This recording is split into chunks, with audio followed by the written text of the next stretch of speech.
Vice President Gore, let me just ask you about this challenge you put forth today, and to briefly explain what prompted you to do this, why? We've got to end our dependence on oil and coal. They're rising rapidly in price. That's why gasoline prices are going up, and it's why electricity rates are going up. But the new demand for oil and coal from China and these other fast-growing countries means that the only way we're going to escape the rising prices and the dependence on foreign sources is by switching to renewable sources.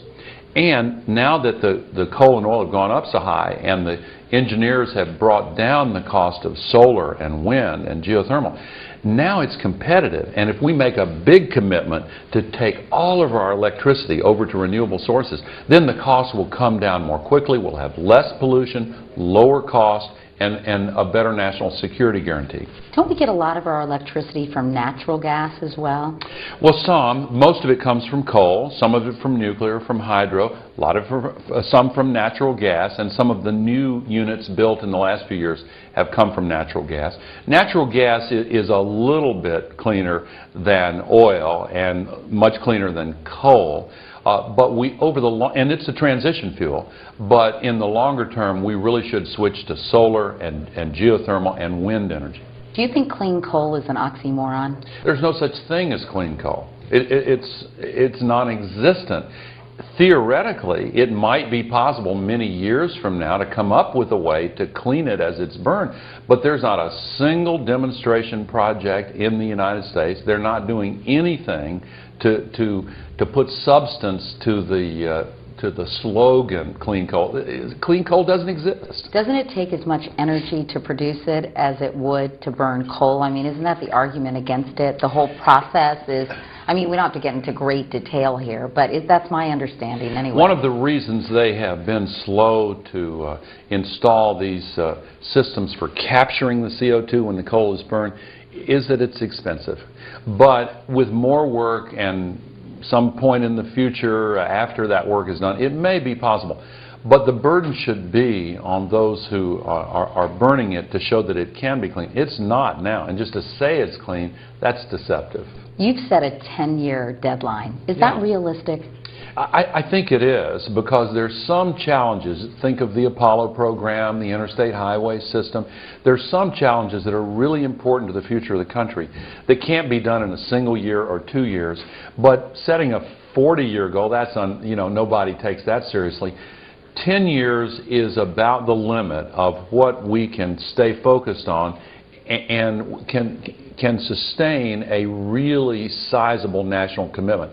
And an awful lot's at stake, Katie, because the scientists are telling us that we have less than 10 years to begin massive reductions in global warming pollution, or else this climate crisis might not be retrievable. It is retrievable and solvable if we start now on a bold program. You talk about solar farms in the desert, wind farms in the plains, a totally new electrical grid will have to be built. Your own group says, Vice President Gore, it will cost between $1.5 trillion and $3 trillion. That's private investment as well as public investment. And still, it's a lot of money no matter how you cut it, right? It's almost as much as the cost of the Iraq War, and it's almost as much as we would have to pay to go out and build new coal plants and new oil drilling rigs in order to get the energy that way. We're going to make investments in new energy supply. If we choose to do it with renewable energy, it will cost money, but once we built it, the fuel is free. The sunshine and the wind are here. China can't bid up the price. It's not going to run out. So we need to switch to a new system that doesn't pollute, that won't be disrupted by some war in the Persian Gulf, and that will steadily come down in price as we make a bigger commitment to it. Do you think the political will is there to change the way we do business so dramatically in this country? I think we're getting there. I don't think it's there on Capitol Hill. I don't think it's there in the White House.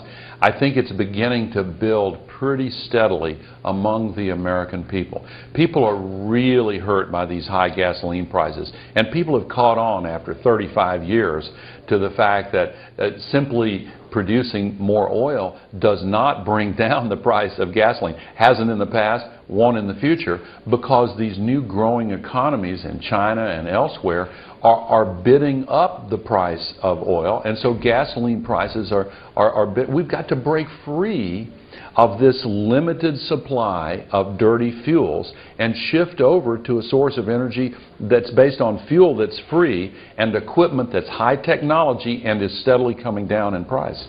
What about nuclear power? Because countries like France get something like 75 to 80% of their power from nuclear.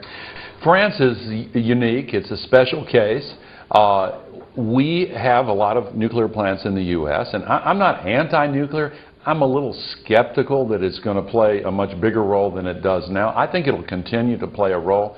But the problems with nuclear are it's very expensive. It takes a long time to build. And these nuclear plants only come in one size, extra large. And the utilities don't want to commit all that money for 15 years to get a plant that's rising in cost.